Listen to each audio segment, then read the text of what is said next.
Eto ang mga nakakatakot na huling sandali bago sirain na isang 23-year-old na lalaki ang lahat ng pinaghirapan na kanyang mga magulang para sa kanya.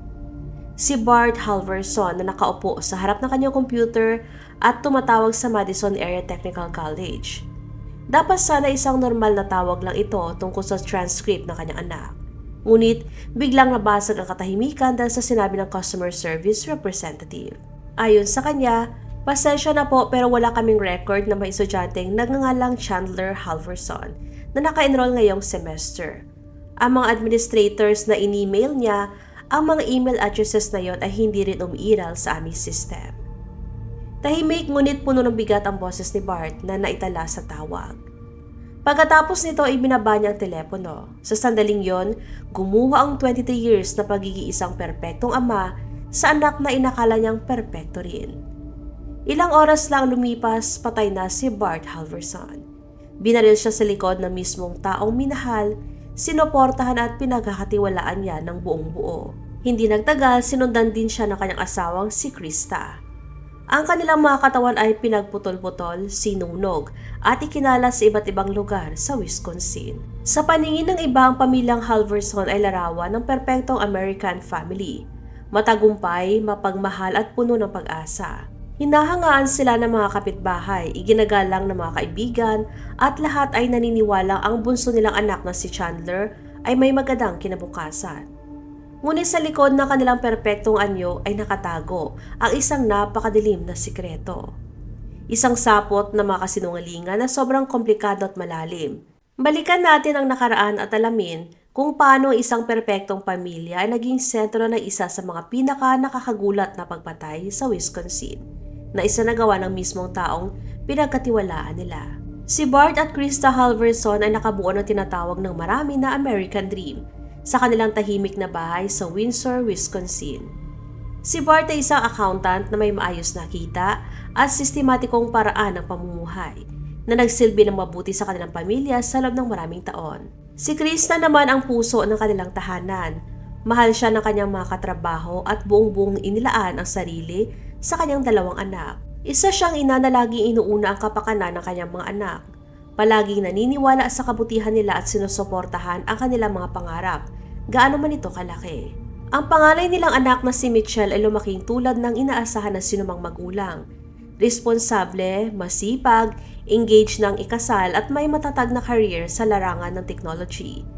Sa edad na 24, siyang patunay na gumanang paraan ng pagpapalaki ng mga Halverson. Ngunit ang mas nakakabata nilang anak na si Chandler ang tila mas itinadhanang magkaroon ng mas malaking kinabukasan.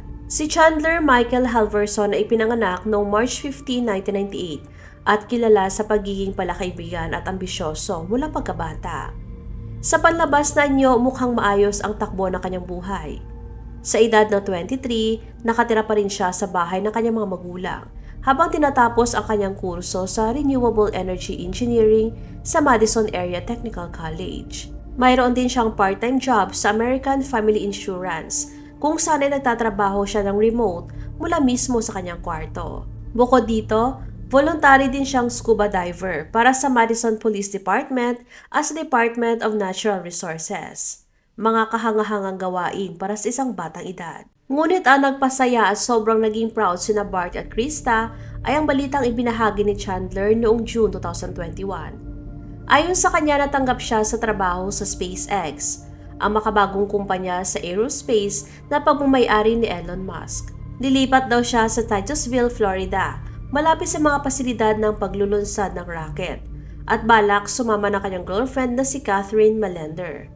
Sinabi rin niya na nakapagrenta na siya ng apartment at nakabili na ng sasakyan para sa bago nilang buhay.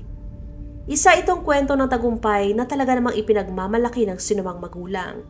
Hindi lang daw magiging matagumpay ang kanilang anak, magiging bahagi pa siya ng isang bagay na literal na aabot sa mga bituin. Naalala ni Barbie Townsend na pinsan ni Krista kung gaano kasaya at ka-proud ang pamilya. Para sa mga kaibigan at kapitbahay, ang pamilya ay larawan ng tagumpay at katatagan. Si Chandler ay magalang, ambisyoso at mukhang alam na alam ang direksyon ng kanyang buhay kahit nung siya'y bata pa. Ang kanyang girlfriend na si Catherine ay labis na nahuhumaling sa kanya at para sa lahat, tila magkasama nilang binubuo ang isang maliwanag na kinabukasan. Ngunit sa ilalim ng perpektong anyo na ito, unti-unti nang nabubuo ang mga bitak sa loob ng maraming buwan.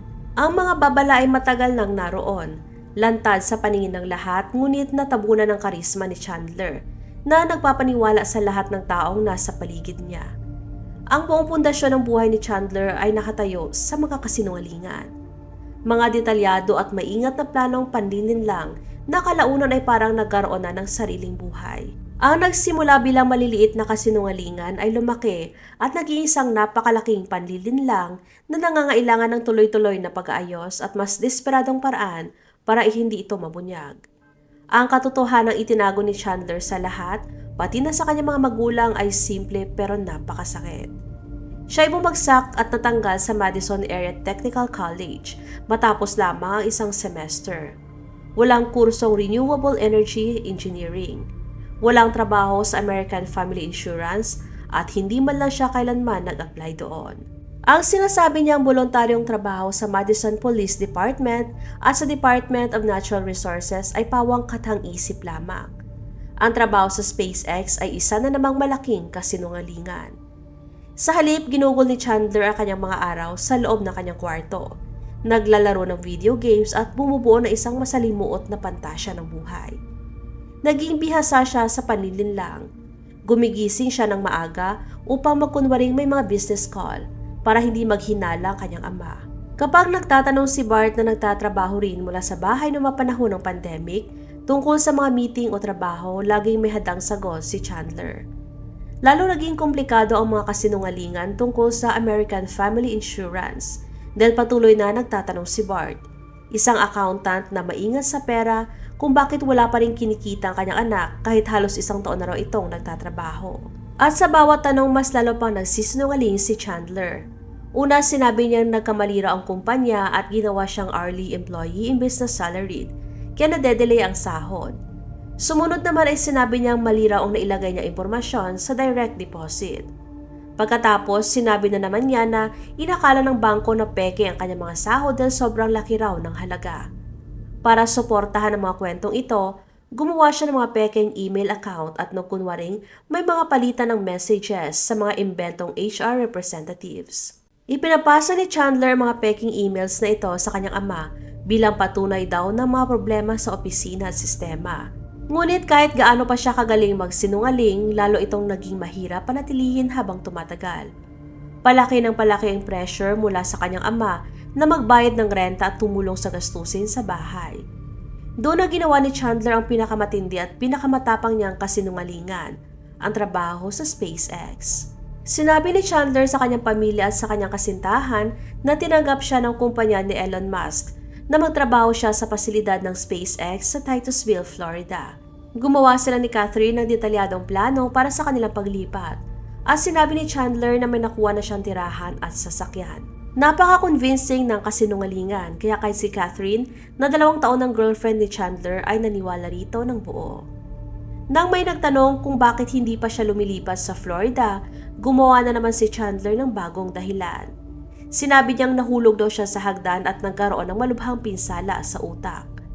Ayon sa kanya, may hematoma siya, pinsala sa gulugod, nerve damage at kailangan pa daw niya ng colostomy bag.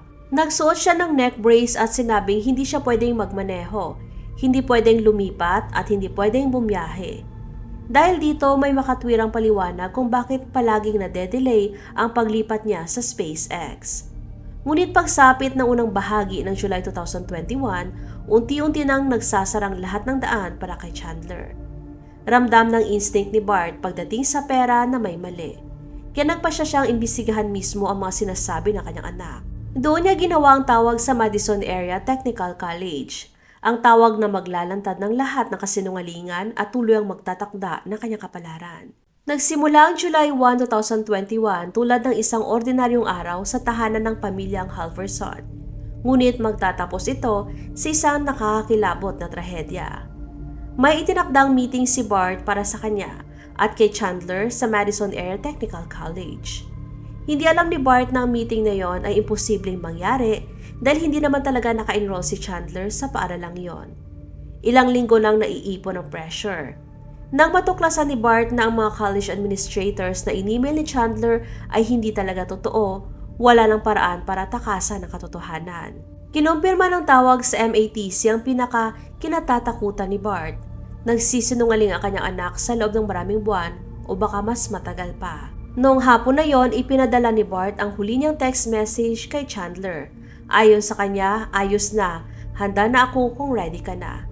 Sa halip na pumunta sa kolehiyo para sa meeting na maglalantad ng lahat ng kanyang kasinungalingan, gumawa si Chandler ng desisyong sisira sa dalawang buhay at tuluyang wawasak sa kanilang pamilya. Ang lalaking walang sawang nagtrabaho para sa kanyang pamilya, naniwala sa kakayahan ng kanyang anak at sumuporta sa mga pangarap nito ay namatay sa sarili niyang tahanan sa kamay ng taong pinakamamahal niya. Ngunit hindi pa rito nagtatapos ang bangungot. Buhay pa ang kanyang ina na si Krista at patuloy pa rin naniniwala sa anak na kanyang pinalaki at minahal. Nang umuwi si Krista ng araw na yon, wala siyang kaalam-alam sa nangyari. Wala siyang babala sa panganib na naghihintay sa kanya. Pinatay rin siya ni Chandler at tinanggal ang huling taong maaaring maglantad sa kanyang ginawa. Ang tahimik na bahay sa Windsor, Wisconsin na dati puno ng pagmamahal na isang masayang pamilya ay naging isang lugar ng krimeng hindi masukat ang kalupitan. Ang mga sumunod na pangyayari ay nagpakita ng tunay na lalim ng kawalan ng konsensya ni Chandler. Sa halip na humingi ng tulong, sa halip na makaramdam ng pagsisisi o awa, sinimulan niyang takpan ang kanyang mga krimen ng maingat at planado. Sa mga sumunod na araw habang iniisip ng mundo na sina Bart at Krista ay nagbabakasyon lamang sa kanilang cabin, pinagputol-putol ni Chandler ang kanilang mga katawan. Ipinakita ng ebidensya na ginamit niya ang fireplace ng pamilya upang subukang sunugin ang mga bahagi ng labi ng kanyang mga magulang. Mahigit 200 piraso ng buto ng tao ang natagpuan sa fireplace ng pamilyang Halverson. Mga bahagi ng mismong mga taong nagbigay sa kanya ng buhay at sumuporta sa kanya sa lahat ng bagay. Nakuha ng mga security camera mula sa bahay ng isang kapitbahay ang mga kumikislap na ilaw mula sa bahay ng mga Halverson sa panahong yon. Ayon sa mga prosecutors, ang liwanag na yon ay mula sa fireplace kung saan ay sinunog ni Chandler ang mga katawan ng kanyang mga magulang. Ang mga larawang iyon ng kumikislap na ilaw na naitala ng camera ay nag-iisa sa mga pinaka-nakakatakot na ebidensya sa kaso. Ngunit kahit ang pagputol-putol at pagsunog sa kanyang mga magulang ay hindi pa rin sapat para maitago ang kanyang ginawa. Kailangan pa niyang ikalat ang kanilang mga labi sa mga lugar na hindi na sila kailanman mahahanap. At dito nagsimulang tuluyang mabuwag ang kanyang mga kasinungalingan. Habang sinisira ni Chandler ang mga ebidensya ng kanyang karumal-dumal na krimen, napansin naman ng mga tao sa labas na may mali. Hindi pumasok si Krista sa trabaho noong July 2 at agad itong ikinabahala ng kanyang katrabaho at kaibigang si Daniel Krugniger. Sinubukan niya tawagan at i-text si Krista ngunit walang sagot. Dahil nag-aalala, nagtungo si Daniel sa bahay ng mga Halverson at natatanya si Chandler doon. Nang tanungin kung saan ang kanyang mga magulang, kalmado niyang sinabi na nagpunta raw ang mga ito sa kanilang family cabin para sa long weekend dahil sa 4th of July. Mukha rin siya nag-aalala at nakisabay pa sa pag-aalala na baka may nangyaring masama. Ngunit habang lumilipas sa mga araw at hindi pa rin sumasagot sina Bart at Krista sa mga tawag o mensahe, ang simpleng pag-aalala ay naging matinding alarma. Noong July 7, 6 na araw matapos niyang patayin ang kanyang mga magulang, saka lamang tumawag si Chandler sa Dane County Sheriff's Office upang i-report na nawawala sina Bart at Krista. Maingat na inihanda ang kanyang kwento. Sinabi niya sa mga pulis na umalis ang kanyang mga magulang noong July 2 upang pumunta sa kanilang cabin sa Langlade County.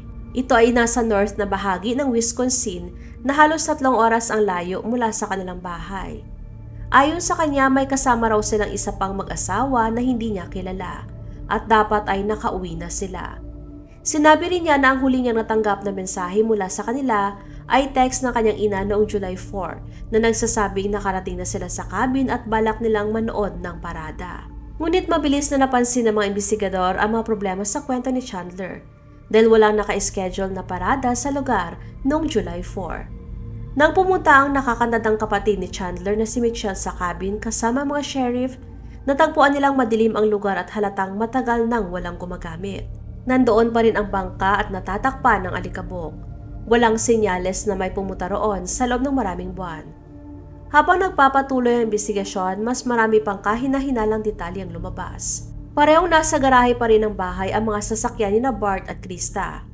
Ayon kay Detective Sabrina Sims, hindi talaga ugali ng matipid na pamilyang Halderson ang magsugal sa mga kasino gaya ng ipinahiwatig ni Chandler. Ngunit ang pinakamabigat na ebidensya ay nagmula sa isang hindi inaasahang tao, ang sariling girlfriend ni Chandler. Nagbigay ng pahintulot si Catherine sa mga investigador na kunin ang data mula sa kanyang cellphone kabilang ng impormasyon sa Snapchat. Dahil niloko na siya ni Chandler noon, ginagamit ni Catherine ang location tracking ng Snapchat upang malaman kung nasaan siya. Dito lumabas ang isang nakakagulat na detalye. Noong July 3, lumitaw sa data na ang cellphone ni Chandler ay nasa isang liblib na lugar malapit sa Wisconsin River. Isang lugar na kalaunan ay nalaman ng mga investigador na paboritong puntahan ni Chandler para maligo o lumangoy. Isa pang lokasyon ang nagpakitang naroon siya noong July 5 sa isang farm sa Cottage Grove, Wisconsin, lupa na pagmamayari ng pamilya ng kanyang girlfriend. May isang saksi na nagsabing nakita niyang inatras ni Chandler ang kanyang sasakyan malapit sa isang madamong lugar. Bukas ang likurang bahagi ng sasakyan at pagkatapos ay nakita siyang lumabas ng gubat sa paraang kahina-hinala. Nang halughugin ng mga investigador ang lugar na yon, natagpuan nila ang katawan ni Bart, pati na rin ang isang oil drum na may lamang gunting, lagari at bolt cutter. Lahat ay may bahid ng dugo. Ang maingat at planadong paraan ng pagtatapon ni Chandler sa mga labi ng kanyang mga magulang ay nagpakita ng lalim ng kanyang kalupitan. Mabilis na umusad ang investigasyon na magsimulang lumabas ang physical evidence. Noong July 8, isang araw lamang matapos i-report na nawawala ang kanyang mga magulang, inaresto si Chandler dahil sa pagbigay ng maling impormasyon sa mga otoridad. Ngunit mas malala pa ang hinala ng mga investigador. Sa kanyang interview sa mga detectives, ipinilit pa rin ni Chandler sa kanyang mga kwento na pumunta raw ang kanyang mga magulang sa cabin kasama ang mga hindi kilalang kaibigan. Habang dumarami ebidensya laban sa kanya, lalo ring nagiging kahina-hinala ang kanyang kilos sa bawat oras na lumilipas. Isa sa mga pinaka-nakakabahala ay ang natuklasan ng mga investigador tungkol sa mga internet search ni Chandler noong umaga ng kanyang pag-aresto. Sa pagitan ng kanyang mga scripted na interview sa media kung saan ay nagpapanggap siyang isang nag-aalalang anak na desperadong hinahanap ang kanyang mga nawawalang mga magulang. Gumawa siya ng 6 na sunod-sunod na Google search. Hinanap niya mga salitang tulad ng body found Wisconsin, woman's body found Wisconsin, Wisconsin dismembered body found at dead body found in Wisconsin. Habang sa publiko ay humihingi siya ng tulong para mahanap ang kanyang mga magulang, palihim naman niyang binabantayan ang balita kung may nakakatuklas na ng kanilang mga labi. Ang kanyang pag-aresto ay nagdulot ng matinding gulat sa komunidad. Nalaman ito ni Alex Gravatt na kaibigan ni Chandler mula sa pagkabata sa social media. Ayon sa kanya, chinecheck niya ang kanyang cellphone at nakita niyang inaresto si Chandler. Kaya nanlaki ang kanyang mga mata at hindi siya makapaniwala sa kanyang nabasa. Napakalakas ng forensic evidence. Ipinakita ng autopsy ni Bart na siya ay binaril ng hindi bababa sa 2 beses sa likod, mga sugat na halos agad na ikinamatay niya. Ang katotohanang binaril siya mula sa likuran ay nagpapahiwatig na wala siyang kaalam-alam sa mangyayari at posibleng nagtiwala sa taong bumaril sa kanya. Nang tanungin si Chandler matapos siyang maaresto, gumawa siya ng mga pahayag na labis na ikinagulat ng mga investigador. Ayon sa mga dokumento ng korte, sinabi ni Chandler sa mga pulis na hindi niyo alam ang buong kwento at idinagdag pa niya na hindi ako nagsisisi sa ginawa ko. Walang bakas ng pagsisisi o lungkot para sa mga magulang na pinatay niya. Sa halip, malamig at kalkuladong kanyang pag-iisip kung paano niya mababawasan ang magiging parusa sa kanya. Ang paulit-ulit na pagsisinungaling na matagal nang bumuo sa buhay ni Chandler ay nagpatuloy kahit na sa pagkikipag-usap niya sa mga law enforcement. Ngunit sa pagkakataong ito, hindi na ito tungkol sa grado sa paaralan o peking trabaho ang usapan. Sa pagkakataong ito, ang mga kasinungalingan ay tungkol na sa pagpatay at masyado nang matibay ang mga ebidensya para ito ay maitago o maipaliwanag pa.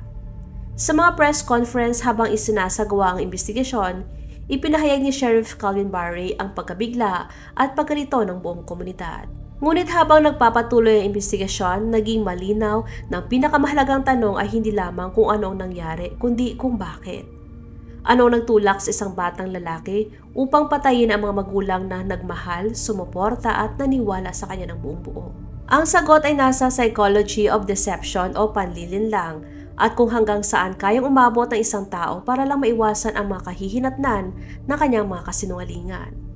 Habang unti-unting nabumunyag ang buong lawak ng panlilinlang ni Chandler, nahirapan ang mga investigador at psychologist na unawain ang isip na nakapagplano ng ganito kalaki at masalimuot na panloloko.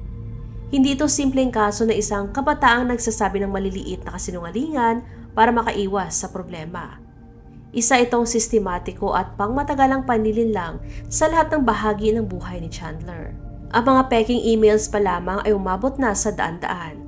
Gumawa si Chandler ng mga ganap na kathang-isip na personalidad, mga college administrators, HR representatives at supervisors, kompleto sa mga email address at detalyadong mga kwento ng buhay. Nakikipag-usap siya sa mga peking taong ito at ipinapasa mga email sa kanyang mga magulang bilang patunay na tunay at maayos ang kanyang buhay. Ang antas ng detalye at pagiging consistent ng mga kasinungalingang ito ay nagpapakita ng isang isipan na kayang manipulahin ang iba ng sobra-sobra. Ngunit marahil ang pinaka-nakakilabot ay kung gaano siya kanormal sa paningin ng mga taong nakapaligid sa kanya. Nagpatotoo ang kanyang girlfriend na si Catherine na normal lang ang kanilang relasyon. May mga dinner dates, panunood ng pelikula at mga lakad na magkasama. Wala siyang kaalam-alam na ang taong mahal niya ay namumuhay sa isang ganap na pantasya. Kahit ang malalapit niyang kaibigan tulad ni Alex Gravet ay walang ideya sa katotohanan. Ayon sa kanya, para siyang normal na bata na mahilig sa video games, naglalaro kasama kanyang mga aso at naglalaan ng oras sa kanyang girlfriend. Ngunit ang pagiging normal na ito ay isa ring palabas, isa pang patong ng panlilinlang na naging mismong pagkatao na ni Chandler. Sa loob ng maraming buwan, patuloy na naiipon ang bigat ng pagpapanatili ng kanyang mga kasinungalingan. Araw-araw ay nangangailangan ng bagong kwento, bagong dahilan at panibagong patong na naman ng panlilinlang. Na magsimulang magtanong si Bart ng mas seryoso mga tanong tungkol sa pera at mga transcripts at nang magsimula siya mag-verify ng mga sinasabi ng kanyang anak, unti-unting gumuho ang buong structure ng kasinungalingan. Ang trabaho sa SpaceX ang inaakala niyang magiging daan palabas, isang paraan para makaalis ng Wisconsin at magsimulang muli sa isang lugar kung saan ay walang makakapag-verify ng kanyang mga kwento. Ngunit kahit ang malaking kasinungalingang yon ay nagsimula na ring bumagsak habang papalapit ang araw ng kanyang paglipat. Ang peking concussion at neck brace ay desperado niyang paraan para makabili ng mas maraming oras. Sa pag-angkin ng malulubhang pinsala na pumipigil sa kanyang pagbiyahe, ay nagawa niyang i-postpone ng paglipat sa SpaceX. Ngunit ang tawag ng kanyang ama sa Madison Area Technical College ang tuloy nagtanggal ng lahat ng pagkakataon para magpatuloy pa ang kanyang mga kasinungalingan. Malapit na mabunyag ang katotohanan at humarap si Chandler sa isang mabigat na pagpipilian.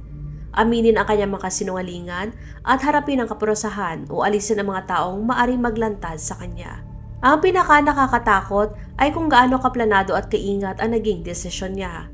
Hindi ito isang krimeng dala ng bugso ng damdamin o biglang pagkawala ng kontrol. Matapos patayin ang kanyang mga magulang, ginugol ni Chandler ang ilang araw sa pagputol-putol ng kanilang mga katawan, pagsunog sa kanilang mga labi at paggalat ng mga ito sa iba't ibang lugar. Habang ginagawa niya ito, patuloy pa rin niyang ginagampanan ang kanyang peking pagkatao. Nagbibigay siya ng mga interviews sa media tungkol sa kanyang nawawalang mga magulang, habang palihim na binabantay ng internet upang malaman kung may nakakita na sa kanilang mga katawan. Ang pagbabago ni Chandler mula sa isang minamahal na anak tungo sa isang malamig na mamamatay tao ay hindi nangyari sa isang iglap. Ito ay resulta ng maraming buwang desperadong panlilinlang kung saan ang bawat kasinungalingan ay nangangailangan ng panibagong kasinungalingan para mapanatili. Hanggang sa dumating ang sandaling hindi na kinaya ng buong structure ang bigat ng mga ito at tuluyang gumuho. Nang bumagsak ito, natabunan at sinira nito ang lahat, kabilang ang 2 taong pinakamamahal at naniwala kay Chandler. Nagsimula ang paglilitis kay Chandler noong January 2022, halos 6 na buwan matapos ang mga pagpatay na yumanig sa buong Wisconsin. Ang opening statement ni Prosecutor William Brown ay maingat at matindi. Malinaw niyang inilatag sa harap ng hurado ang sunod-sunod na kasinungalingan na humantong sa dobleng pagpatay. Napakalakas ng ebidensya laban kay Chandler. Mahigit 200 piraso ng buto ng taong natagpuan sa fireplace ng bahay ng mga Halverson. Ang baril na ginamit sa pagpatay ay natagpuan malapit sa mga labi ni Bart. Ipinakita rin ng mga security camera ang kumikislap na liwanag mula sa bahay sa panahong sinasabi ng mga prosecutor na sinunog ni Chandler ang mga katawan ng kanyang mga magulang. Ngunit marahil ang pinakamabigat na ebidensya nagmula kay Catherine, ang girlfriend ni Chandler, na hindi niya sinasadyang maging susi sa paglutas ng kaso. Sa kanyang testimonya, emosyonal niyang inilarawan ang lalaking inakala niyang kilala niya. Isang lalaking hindi niya akalaing may itinatagong napakadilim na katotohanan. Ang pinakamabigat na ebidensya laban kay Chandler ay nagmula mismo sa kanya, ang Snapchat data na direktang nagdala sa mga investigador sa mga labi ni Krista. Humarap ang defense attorney na si Catherine Doral sa halos imposibleng gawain. Napakalakas na ebidensya laban sa kanyang kliyente at pinili ni Chandler na huwag tumistigo para sa sarili niyang depensa. Ngunit iba ang sinasabi ng physical evidence. Ang mga lugar kung saan natagpuan ang mga labi ay eksaktong tumugma sa mga lokasyong naitala sa cellphone at social media ni Chandler. Tumagal ng ilang linggo ang paglilitis, ngunit 2 oras lamang ang kinailangan ng hurado upang makarating sa kanilang desisyon. Noong January 20, 2022, napatunay nagkasala si Chandler sa lahat ng 8 kaso. Walang emosyon na ipinakita si Chandler habang binabasa ang hatol. Diretso lang siyang nakatingin, kapareho ng malamig at walang pakialam na asal na ipinakita niya mula simula hanggang huli. Noong March 17, 2022, bumalik si Chandler sa korte para sa hatol sa parusa. Napakasakit pakinggan ang mga pahayag ng pamilya ng mga biktima. Nang bigyan ng pagkakataong magsalita si Chandler sa korte, wala pa rin siyang ipinakitang pagsisisi. Sa halip, nagtanong pa siya kung may abogado bang handang tumulong sa kanyang apela. Walang paghingi ng tawad at walang pagkilala sa sakit na idinulot niya. Hinatulan siya ni Judge Highland ng habang buhay na pagkakakulong ng walang parol, ang itinakdang parusa para sa kanyang mga krimen. Ang binatang minsang nagsabing nakatakda siya magtrabaho sa mga bituin ay ginugol ang buong buhay niya sa loob ng selda ng kulungan. Sa kasalukuyan, nagsisilbi si Chandler na kanyang sentensya sa Dodge Correctional Institution sa Waupun, Wisconsin. Hindi nagtagumpay ang kanyang mga apela. Winasak ng kasong ito ang inaakala nating alam natin tungkol sa mga pamilyang mukhang perpekto. Ang tahimik na bahay sa suburbs ay nag-iisang lugar ng krimen. Paalala na ang pinakamadilim na lihim ay maaring magtago sa likod ng normal na anyo. Para sa mga taong nagmahal at nagtiwala kay Chandler, napakasakit ng katotohanan.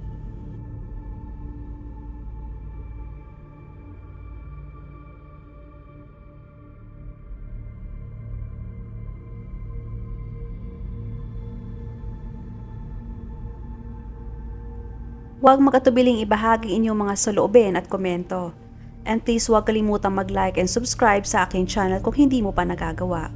Magkita-kita tayo ulit sa aking susunod na video. Maraming salamat!